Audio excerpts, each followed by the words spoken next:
dos o tres cosas más, nomás porque Martín fue muy completo lo que expuso. En materia de tercerizaciones, compañeros, nosotros, después que se resolvió en el Comité Ejecutivo que este iba a ser uno de los ejes de trabajo político para nuestra confederación, pusimos a estudiar, a investigar, en el marco del Instituto de Estudios Sindicales que tiene la COFE, el INESUR. Las cifras nos asustaron. La verdad es que desconocíamos buena parte de esa realidad. Hay una encuesta de la OIT que dice que alrededor de una encuesta basada en 80 países, los 80 países con mayor producción de mano de obra. Y el 26% del total del trabajo está tercerizado. Pero en América Latina las cifras se agravan. En América Latina esos porcentajes en algunos casos pueden ir del 30 al 50. Situaciones como la de México, que se mencionó acá, o Brasil, o Colombia, que creo que es el caso extremo y que lo viene sufriendo desde hace mucho tiempo. En Uruguay hubo varios picos de avance en materia de tercerización del trabajo. Uno fue en la época negra de la dictadura del Cono Sur, en los 70, ahí fue donde se abrió la puerta para la tercerización, o la externalización del trabajo, o el outsourcing, como dicen los compañeros en inglés. Y después fue en la década de los 90 con el vendaval neoliberal que tuvo expresión en los gobiernos de los partidos tradicionales en Uruguay, primero el blanco, después el colorado, el arremetimiento contra las empresas públicas, y en la administración central una ley del año 96, que es la ley de reforma del Estado, que declaró exentarios todos aquellos que no hicieran trabajo sustantivo para el Estado. Pues el trabajo sustantivo es relativo, porque cualquiera que labore, que trabaje, que esté en una relación de dependencia para el Estado, está contribuyendo de alguna manera u otra a la producción final de bienes o servicios que el país y la sociedad necesitan. Y lo cierto es, compañero, que como lo planteaba Martín, nosotros tenemos desde 2005 un gobierno progresista, llevamos 13 años de gobierno progresista, que no ha mejorado las cosas, sino que ha seguido más o menos por el mismo camino. Y hoy ya no tenemos tercerizados solamente los sectores de limpieza, o de vigilancia, o de conserjería, sino que son mucho más vastas las áreas de tercerización. Y tenemos algunas cosas que sí son fundamentales, que están en manos de empresas contratadas. En algunos casos llegamos a tener sectores de fiscalización o de contabilidad, áreas de informática, los call centers, el trabajo con el público, tribunales de ingreso de personal a la administración pública regulada por empresas privadas. Y ya no se contrata a empresas privadas que brindan determinados servicios, sino empresas privadas que lo único que hacen es vender mano de obra. Y algunas, y la mayoría diría yo, son transnacionales, como Manpower, por ejemplo, y otras más, que están en varios países y se dedican a eso, a suministrar mano de obra barata.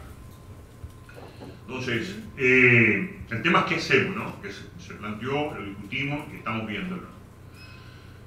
Porque acá creo que lo decía el compañero haitiano, no hay duda, la tercerización es privatización, pero además de privatización es superexplotación del trabajador, porque el trabajador trabaja por mucho menos salario, es inestabilidad, es precarización, es flexibilización laboral, porque no se respetan en la mayoría de los casos los derechos y las garantías laborales que tienen el resto de los trabajadores, y es una disminución del Estado. Convierte al Estado en desertor porque no cumple con las funciones como debería ser.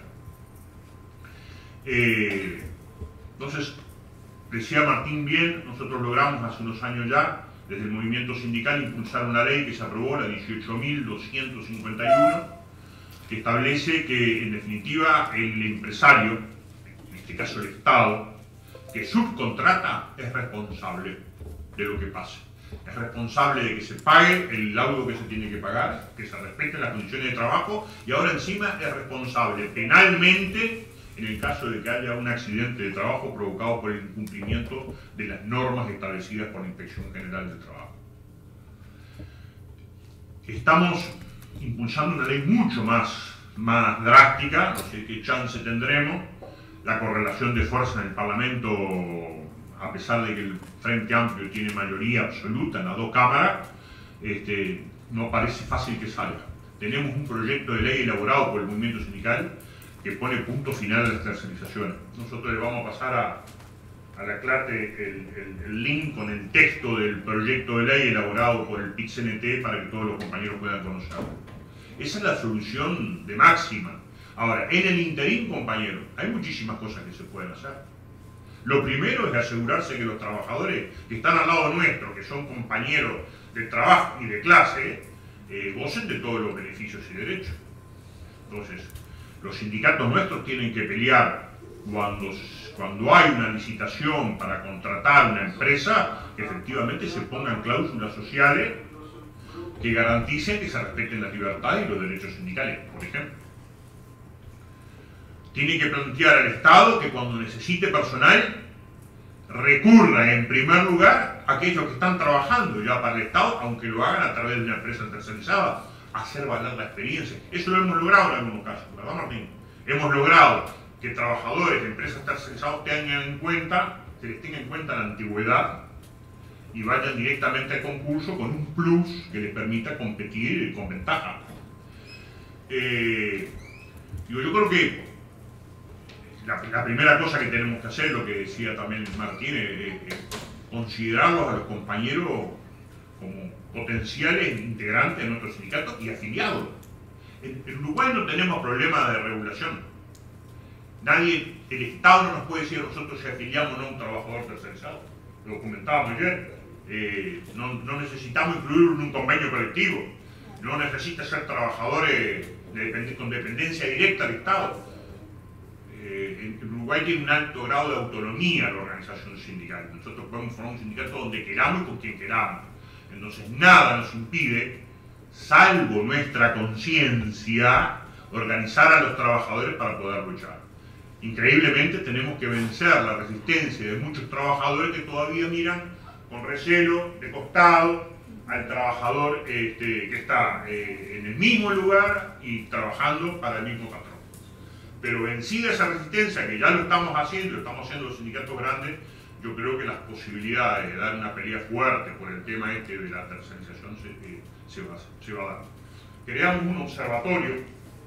Lo primero que vamos a hacer es una encuesta, un censo, organismo por organismo, para saber cuántos son y dónde están. Decía Martín, en muchos lugares es increíble, pero en todas las empresas públicas ahora se habla con acento caribeño. Porque tenemos venezolanos, porque tenemos compañeros y compañeras dominicanas, hasta cubanos tenemos. Y es personal muy vulnerable, porque es el que está más expuesto, es el que está más en condiciones de aceptar condiciones de trabajo que no son las mejores. O sea que también toca el tema de la migración. Hacer respetar los derechos de los trabajadores y en particular los derechos de los trabajadores migrantes, en este caso que trabajan para el Estado. Entonces vamos a hacer un censo y vamos a apelar a la ley del derecho a la información para que los organismos públicos nos brinden los datos necesarios, los efectos de saber cuál es el contingente. Martín decía 20.000 trabajadores tercerizados, un montón para un país tan pequeño, pero son 20.000 en la administración central y algunos servicios descentralizados. Si a eso le sumamos las empresas públicas también y los municipios, no sé, me parece que nos quedamos cortos. Pero bueno, eso es lo que queríamos plantear con respecto a la tercerización. Con respecto al tema de la seguridad social, efectivamente, el gran logro que hemos tenido el año pasado ha sido abrir una puerta en la ley que privatizó la seguridad social en Uruguay. Ustedes saben que esa es una ley del año 96, que introdujo en Uruguay un sistema, o sea, introdujo administradoras de Fondo de Ahorro Previsional, las AFAP, que no es un régimen como el chileno, tan severo como el chileno, no conozco el salvadoreño en detalle, es un régimen mixto, viene a la uruguaya, es un régimen donde coexiste el sistema previsional social público y el privado. Hay una parte del sueldo, la primera franja del sueldo, en su momento eran 5.000 pesos, ahora andan los 45.000 pesos, que equivale a unos 1.300 dólares, que uno lo aporta al sistema público, a través de un modelo de solidaridad intergeneracional. O sea, los que trabajan pagan lo que se jubilan. La segunda franja va toda a la administradora privada del fondo provisional. Y la tercera franja no aporta. Tiene una trampa esa ley, y es que por la primera franja uno puede voluntariamente la mitad de lo que gana depositarlo en la administradora de capital, en la FAP. Y lamentablemente muchos trabajadores les han vendido espejitos de colores, hay una presión muy grande hay para que el trabajador se afilie, y entonces a veces voluntariamente dice sí, yo firmo, pago, y entonces por el primer tramo de su sueldo ya están aportando para que una administradora privada gane su comisión. Y después que entra no sale. Entonces, lo que hemos llegado es que todos aquellos que se afiliaron obligatoriamente antes del 96 y que ahora están, justamente 20 años después, llegando a la edad jubilatoria, que son 60, puedan tener la brecha para poder retirarse de la ley. Pero la ley sigue, y el objetivo es derogar la ley. El objetivo es derogar la ley o modificarla sustancialmente para que la administradora de nuestros aportes jubilatorios no esté en manos privadas, que además no tienen, por supuesto, ningún tipo de representación sindical. Cosa que no pasa con el sistema público, donde hay delegados de los trabajadores, de los jubilados y de los empresarios. Y lo otro que se logró también con la presión del movimiento sindical fue bajar la comisión de las administradoras. Al bajar la comisión de la administradora, no solamente es mayor el margen para el trabajador, sino que hace menos rentable el negocio. Entonces hay muchas administradoras, hay administradoras, en Uruguay hay 3, 2 privadas y una pública, increíble, ¿no? Hay administradoras de Fondo de Ahorro Provisional pública. Y además la más grande de todas, es propiedad de 3 bancos del Estado, que también estén reconsiderando si el negocio